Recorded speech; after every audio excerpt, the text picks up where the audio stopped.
En acceptant qu'un esprit rentre en toi par tes péchés, tu deviens l'esclave de l'esprit à qui tu t'es livré. L'esprit fait de toi maintenant son prisonnier. Il prend le contrôle de tes volontés, de tes sentiments et de tes pensées. Donc tu es devenu son cobaye. C'est ce que j'ai expliqué hier aux jeunes. Tu deviens un prisonnier. Mais ton prison là, tu es contrôlé dans ton cœur. Ça veut dire que toi, même tes désirs ne seront plus tes désirs. Ce sera les désirs de l'esprit. Tes pensées, tu vas avoir des pensées bizarres. Mais ce n'est pas tes pensées, c'est les pensées qui vont te donner l'esprit qui a pris le contrôle de toi. Tes sentiments là, ce ne sera plus tes sentiments. Ce sera les sentiments de l'esprit qui a pris le contrôle de toi. C'est comme ça que les hommes commencent à avoir des sentiments qu'ils ne doivent pas avoir. Des sentiments contre nature. Toi, tu t'appelles Sylvie, tu as des désirs pour Sophie. Comment tu fais? Oh, j'aime Sophie, moi j'aime les femmes. Non, c'est pas normal, contre nature. Pourquoi? Il y a un démon à qui tu es devenu esclave d'un démon qui a pris le contrôle de tes désirs. Voilà pourquoi tes désirs maintenant sont tournés vers femme contre femme, homme contre homme. Je l'ai dit hier, dans le royaume de Dieu, ce n'est pas permis, c'est interdit.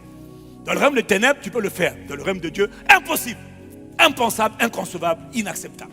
La Bible dit, Pharaon les poursuivit. Mais pourquoi tu poursuis? Qu'est-ce qui t'arrive? Pourquoi tu poursuis? Allez, chargez! Pharaon, la cavalerie, les chars d'élite, les troupes d'élite, toute l'armée. Moïse a dit, Dieu a dit, maintenant c'est bon, ils sont dans l'eau, ils sont dans le sec. Dieu dit à Moïse, ils sont rentrés, lève ta main, que l'eau revienne maintenant.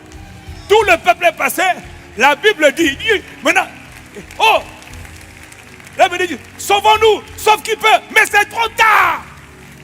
Sauvons-nous, mais c'est trop tard, Pharaon. Fallait courir, fallait abandonner avant. Oh. Pharaon est rentré. Tout Pharaon, l'armée, tout le monde, mort. Ils sont morts. Mais pourquoi ils sont morts? Où est le bon sens? Ils avaient été endurcis.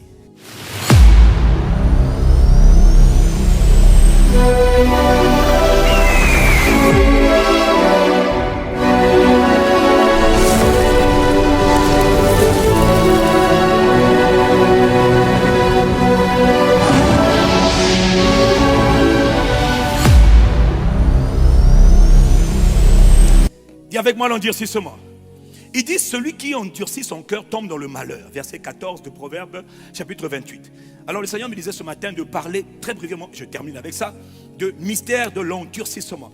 Quand Dieu permet que quelqu'un soit endurci, ça veut dire que toi, tu vas être jugé. Maintenant, qui endurcit? Dis avec moi, qui endurcit? Répondez-moi, qui endurcit le cœur? Qui endurcit le cœur? Pas toujours. Ça peut être Dieu, ça peut être un esprit. Jésus dit dans Jean 8, verset 34, en vérité, je vous le dis, leur répliqua Jésus, quiconque se livre au péché est esclave du...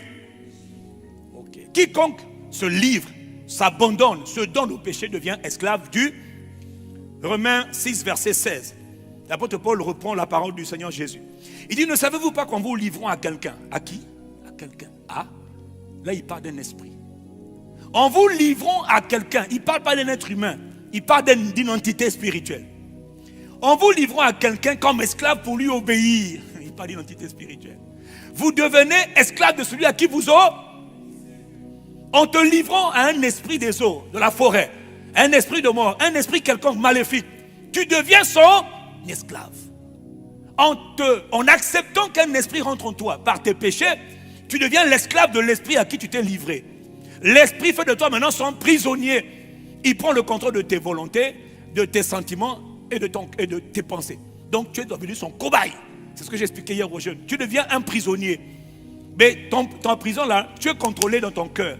Ça veut dire que toi, même tes désirs ne seront plus tes désirs. Ce sera les désirs de l'esprit. Tes pensées, tu vas avoir des pensées bizarres. Mais ce n'est pas tes pensées, c'est les pensées qui vont te donner l'esprit qui a pris le contrôle de toi. Tes sentiments là, ce ne sera plus tes sentiments. Ce sera les sentiments de l'esprit qui a pris le contrôle de toi. Est-ce que je parle à quelqu'un? Est-ce que je parle à quelqu'un?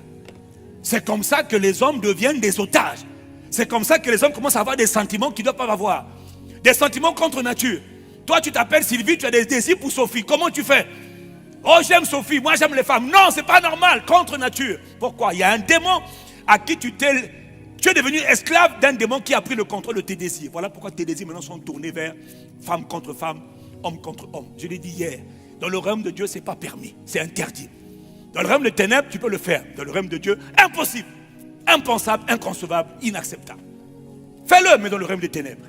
Va dans le royaume des ténèbres, sers le diable, pas de problème. Mais si c'est pour Dieu, ça ne marche pas. Je parle à quelqu'un.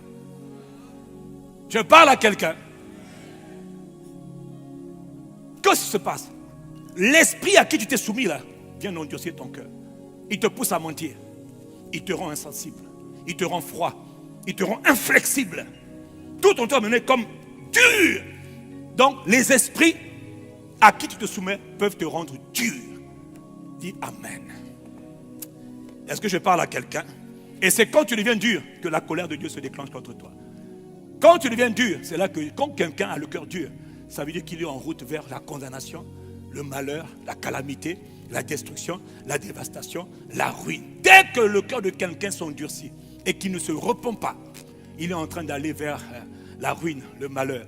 Et quand on voit les Écritures, pour terminer, il est écrit dans Romains chapitre 2, au verset 5, Romains 2, verset 5, il dit par ton endurcissement, dis avec moi endurcissement, et par ton cœur impénitent, ça dit ton cœur sans repentance, ton cœur qui refuse de changer. Il y a des gens, le cœur ne veut pas changer. Tu es devenu dur, tu as tellement péché et tu ne t'es pas repenti. Tu es devenu dur. Tout ce qu'on te dit, tu n'écoutes pas. Il se passe ceci, c'est que par ton endurcissement et ton cœur qui ne change pas, tu t'amasses un trésor de colère pour le jour de la colère et la manifestation du juste jugement de Dieu. Dieu va te frapper parce que tu ne t'es pas repenti et tu es devenu endurci. Est-ce que quelqu'un comprend? L'endurcissement, c'est le préliminaire de la ruine, de la destruction. Là où tu vois un homme endurci, une femme endurcie, ça veut dire que Dieu va le juger. Je vais prendre l'exemple de Pharaon et je vais terminer. Prenons le cas de Pharaon. Dites-moi un peu. Qui a suscité Pharaon? Ok. Romains 9, verset 17, il est écrit. L'Écriture dit à Pharaon. Dieu parlait à Pharaon. Écoute bien. Je t'ai suscité à dessein pour montrer en toi ma puissance. Afin que mon nom soit publié sur toute la terre, que l'on sache que je suis l'Éternel. Dieu voulait se glorifier sur la terre entière. Et Dieu, il avait promis à Abraham qu'il allait, son descendance allait être esclave pendant 400 ans. Et qu'au bout de 400 ans, il allait juger la nation, l'empire égyptien qui avait pris son peuple en captivité. Il avait juré à Abraham que le peuple là, ta descendance, va revenir là où toi, Abraham, tu m'as adoré. Et ils vont habiter dans ce pays. Et 400 ans plus tard, Dieu va susciter Moïse. Moïse va aller libérer un peuple qui est sous la captivité du plus puissant empire de l'époque. Un empire, c'est pas un pays, un empire puissant qui maintenait tout le peuple dans la captivité. Et le chef de ce pays, c'était le roi Pharaon. Et Dieu dit à Pharaon, moi, Dieu, l'Éternel, tu vas me connaître. Je t'ai suscité pour manifester en toi ma puissance. Pour qu'on sache que moi, je suis grand sur la terre. Pour qu'on sache que moi, je suis le tout-puissant. Parce que Pharaon, tu as beaucoup de divinités là, mais tu ne me connais pas. Et mon peuple aussi ne me connaît pas. Donc Dieu avait un double défi. Le peuple de Dieu ne connaissait pas Dieu. Quelqu'un dit Amen. Et le peuple d'Égypte ne connaissait pas aussi Dieu. Dieu veut se révéler au monde entier. Maintenant, il va utiliser les épreuves. Comme quoi, parfois, les épreuves sont des... C'est pas pour te tuer, les épreuves. C'est parfois pour qu'on sache que toi, tu as un Dieu. C'est toi qui paniques pour rien. Parfois, les épreuves que Dieu permet, c'est pour que lui se manifeste. À travers ces épreuves-là. Et je me dis, waouh, non, toi, tu as un Dieu vivant. Ton Dieu est réel. Mais quand toi, tu as des épreuves, tu paniques. Oh, Seigneur, je meurs, j'en peux plus. Tiens, ça, on va... Oh là là, est-ce que je peux continuer?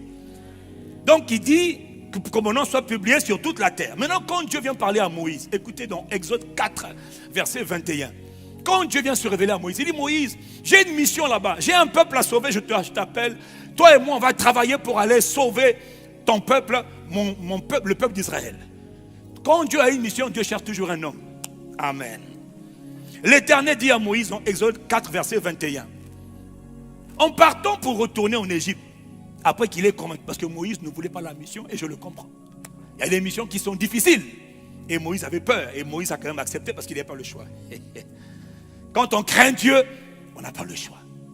Quand on craint Dieu, ce que Dieu dit, on le fait. Que ça nous plaise ou pas, on le fait. Pourquoi? Parce que Dieu l'a dit. Amen, amen, j'avance.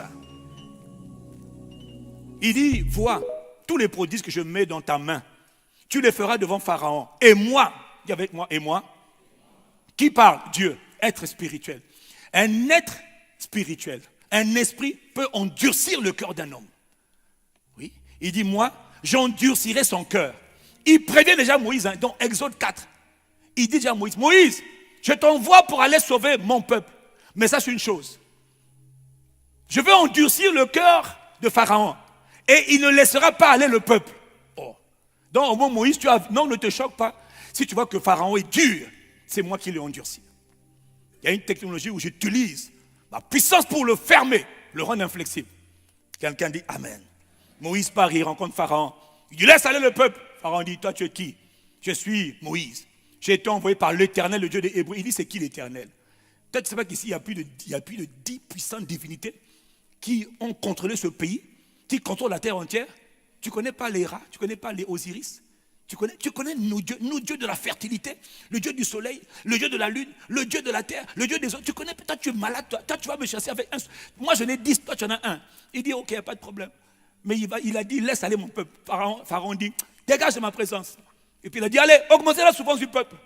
Moïse dit, zut alors, le peuple souffre encore. Puis le peuple dit, Moïse, à cause de toi, maintenant on souffre. Moïse dit, c'est pas moi, j'ai été envoyé. Je suis pour rien. Finalité, Moïse commence la bataille avec Pharaon. Les jugements commencent à sortir. Un jugement, 2 jugements, 3 jugements. Chaque jugement, les plaies de l'Égypte, les plaies que Moïse afflige, ce sont des jugements contre les divinités de l'Égypte. Quelqu'un me dit Amen. Mais normalement, à un moment donné, au début, les pharaons a résisté. Mais au bout de la 3e, 4e plaie, ils ont dit non, là c'est le doigt de Dieu, on ne peut plus toucher. Dieu les a humiliés. Les sauterelles ont détruit le pays. Les ulcères sont apparus dans le pays pour frapper tous les gens. De la plante de pied, les gens sont maladies de la peau. Après, ça disparaît. Après, l'invasion des grenouilles. Après, l'eau changée en sang. Toutes sortes de calamités, toutes sortes de malheurs se sont répandus sur l'Égypte parce que Dieu est en train de châtier l'Égypte. Est-ce que je suis en train de parler à quelqu'un? Dis avec moi l'endurcissement. Dans l'Exode chapitre 10, juste avant le coup fatal, quelque temps avant le coup fatal, Exode 10, verset 1, l'Éternel dit à Moïse, va vers Pharaon, car j'ai endurci son cœur et le cœur de ses serviteurs. Comme quoi, un homme peut être endurci et tous les serviteurs autour de lui sont aussi endurcis. Vous savez pourquoi Dieu a endurci le cœur? Il dit pourquoi? Pour faire éclater ma gloire, mes signes au milieu d'eux. Il dit, je peux les laisser pas. C'est-à-dire en fait, c'est comme si Dieu jouait avec le cœur de Pharaon. Il peut le libérer. Pharaon peut dire, ok, ah là, j'ai trop souffert. Oh là là, c'est chaud là. Parce que, écoutez, dans un combat de boxe, mon frère, dans un combat de boxe, tu as un gars qui est là, à ta droite, champion de toute catégorie. Il pèse 500 kilos. Il pèse 500 kilos et il mesure 4 mètres. En face, il y a toi là, qui pèse 50 kilos et tu mesures 1m75. Frère, quand tu regardes le gars, il te regarde. Quand il s'avance, toi tu recules. Logiquement, si tu es sage et si tu as encore un bon sens, si on t'a dit qu'on déclare forfait en laissant le mouchoir blanc, tu dis tout de suite. Non, on dit c'est pas le premier round qui est fou. Quel premier round? Il n'y a pas de premier round. Monsieur le juge, monsieur l'arbitre, il n'y a plus de premier round. On appelle ça vainqueur par KO. Bon, toi maintenant, comme tu es têtu là, tu dis non, on va se battre. Un seul coup de sa part, tu es déjà KO. L'arbitre dit déclaré vainqueur. Tu es à terre. Mais c'est ce que Pharaon a vécu. Maintenant, Pharaon, lui, il est KO. Il se relève encore. On continue. Second round. Il dit qu'est-ce que second round? Tu viens de taper au premier round. Il dit c'est pas grave. Second round encore. Pharaon continue encore bagarre. L'Éternel lui met encore un deuxième KO. Deuxième plaie. Pharaon est KO. Il dit ah. Il se relève encore. On dit couche-toi. Fais le mort. Fais semblant. La Bible dit Dieu a endurci le cœur de Pharaon pour que Pharaon continue de se relever. Jusqu'au 9e round.